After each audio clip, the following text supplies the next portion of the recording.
It is another episode of Comics for Wargamers. This one I've been wanting to do for a while, mostly because I've read both of these books somewhat recently. And I think it dovetails really nicely with some of the content that's going up on the channel very soon. And that is covering the French resistance during World War II. Both of these books take place during the Nazi occupation of Paris specifically. And one of the things that I think, we lose sight of, and I've brought this up in other videos that I've done, like in the When Eagles Fight video, is we kind of lose sight of the human impact of war, or the human cost of war, and what sort of the games that we're playing, what they're simulating on a table from a purely high-level strategic, objective-oriented viewpoint sort of miss. People had their lives upended or destroyed, or, whatever term you want to use. So I think some of these stories do a really good job of sort of exploring, what it was like. While you may be, battling with counters around in the outskirts of Paris or through France in something like, Blitzkrieg Legend or Beyond the Rhine, or any number of other games that are about sort of World War II Western Front. There were people living in that city who had been living there under the occupation of the Germans sometimes for years. So I picked out two books from the collection that are about sort of that setting and about that topic. The Butcher of Paris from Dark Horse by Stephanie Phillips, Dean Kotz, Jason Wordie, Troy Pateri. I hope I'm saying that correctly. This is based on a true story. We'll get to that one in a second. This is Moving Pictures from Canadian super team Catherine and Stuart Immonen. They're obviously married. They're from Canada. Catherine writes prose as well as comics. She wrote the Sif series for Marvel. She's written some other stuff for Marvel. Stuart Immonen, obviously very well known for his artwork with Marvel specifically for a long time. He drew X-Men. He drew Fear Itself. He's done some other stuff as well. But Moving Pictures, this is an independent, it's Top Shelf actually, so it's published by Top Shelf. This actually, I think, from what I've seen online, I think started as a webcomic, but I wanted to talk about this one because I really enjoy this book. It is very thought-provoking, and the way the story is told is somewhat non-linear, and also sort of demands you to put some pieces together. It doesn't sort of serve up what this book is about. On the surface, this book is, well, here's what it's about. But on the surface, this book is about basically two people. It's about this woman here, Isla Gardner, not really sure how you pronounce it, who is a Canadian, actually. She's a Canadian woman who is living in Paris and who is working as a sort of curator for a museum in Paris and sort of cataloging all of the artifacts and artwork in that museum. And the book opens with this sort of interrogation scene. You can see it's a black and white book drawn by Stuart Immonen, who's got a great style. Use of shadows here is really awesome to convey emotion and mood. The book starts with her in sort of an interrogation, and then as she's sitting there, it kind of goes back into the memories of what's been taking place in her life recently. But like I said, she's a curator at a museum. She's cataloging artifacts, artwork, painting, stuff of that nature. And she ends up meeting this guy, Rolf Hauptmann, who is a German who works for the Nazis, sort of their cultural ministry. I forget exactly what his title is, but he works for sort of the German cultural ministry. And it's his job to round up various pieces of French art around the city and either destroy them or display them for, sort of the Nazi brass, the higher-ups, the executives, the high military commanders, the leaders of the Third Reich, that kind of thing. And so they meet each other, and you start reading this book, and you're like, well, why does this book start with an interrogation? Why is he interrogating her? And what I love about this book is that you don't really know what's going on at this point. And these two characters, it's very clear that they have a history, but you don't know what that history is. And the way the dialogue is written, and what I love about this, is the dialogue is written almost like a Quentin Tarantino movie, is how I would describe it, where the characters are talking about something, but it's not really about the words that they're saying, it's really about what they mean by those words. And you start to piece it together. The longer you read, you really start to piece together what exactly is happening here. And it's not what the characters are saying that lets you sort of figure it out. It's how the characters are saying it and how they respond to each other that sort of lets you sort of read the subtext between them. And I think it's a sign of a great writer to be able to do that, especially in a medium where you've just got dialogue. So So as you read, you sort of and you can see how the art style is really awesome with some of these art pieces. But it's about her and Ela and Rolf's relationship, and why is she being interrogated, and what is sort of the tension between them, what's going on here. And I'm not going to spoil it for you because it is a really the end of this book is actually sort of very emotional and very impactful given everything that's going on at this period of time in World War II. But you sort of discover it as you go. You get little snapshots of Ela's life. What her job is. She's going into work. She works at this museum. The people that she knows, she knows sort of the custodian or like cargo guy at the museum. She's friends with him, and this little conversation between them just seems like a one-off, but he becomes sort of important later. There's a scene at the beginning where Isla is helping this girl sort of return to Canada.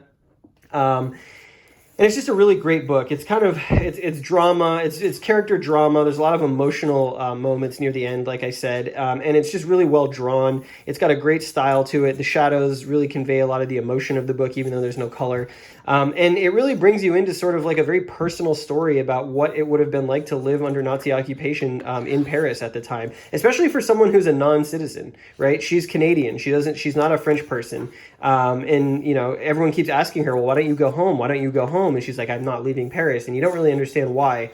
And you slowly figure that out as well, like what prevents her from wanting to go home to her family, why she continues to stay in sort of this sort of horrible situation in the city. It's a really great book. I highly recommend this. If you want sort of a nice, it's a quick read. It's not very long, but it's a great character story about sort of the impact of the Nazi occupation and how that sort of connects people's lives in a way that, was unique to that situation and era. So that's Moving Pictures. Next up, The Butcher of Paris. So The Butcher of Paris, like it says on the cover, is based on a true story. And that is the story of Marcel Petiot, who, if you've not heard of him, was a serial killer in Paris during the Nazi occupation. And he is suspected of killing, I think, 60 people, chopping their bodies up, pretty grim, gruesome stuff, killing all sorts of different people, too, chopping their bodies up, burning their bodies, burying their bodies, melting their bodies down, and just basically wreaking a reign of terror across the city for a period of time during the occupation. So this is a comic about that story, and it's kind of about more than that, but it sort of follows, he's not really in it too much. It's sort of about the detective who follows him, and it's about the sort of head of German security forces from the Nazis sort of in Paris, and sort of the relationship between the two of them, and sort of how this murderer that they're trying to catch they each kind of take a different stance on how to catch him. Really great intro here. This is actually the author, Stephanie Phillips's great uncle, who was a B-25 pilot, which is pretty cool. He was shot down in 1943. So obviously somewhat personal to her, writing about World War II. Some great covers. And some really great art in this as well. It's got a very nice sort of like period feel. Like this feels like something you would see that illustrated in the 40s. So like I was saying, it's about Marcel Petiot's killings in Paris during this time, and about the detectives who was after him. Here are the Nazis rounding up, the Nazi police rounding people up. There's a couple of different subplots in this book that I won't go into like too much detail because it gets kind of convoluted. But this is the detective.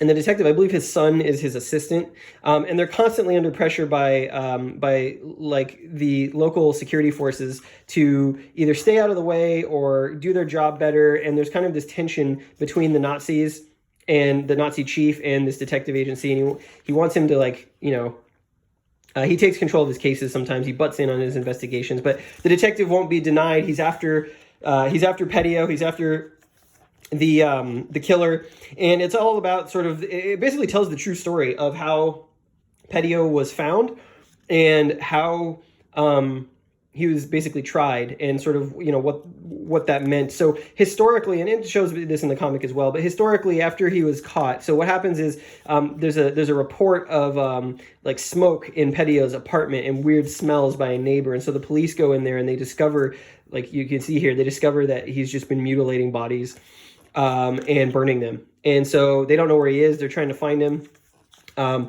you know, it's pretty gruesome. There's some pretty graphic images in this book. But anyways, they find him. They eventually catch him. And historically, there's some cool scenes near the end as well. But historically, during his trial, Petio, he sort of made a circus of the court. He was very arrogant. He called out the prosecution attorneys. He sort of tried to set himself up as this hero of the resistance, the French resistance. He claimed that he worked with all of these French resistance groups underground, and that he was an informant for them, sort of informing on Nazi positions, German sort of intelligence.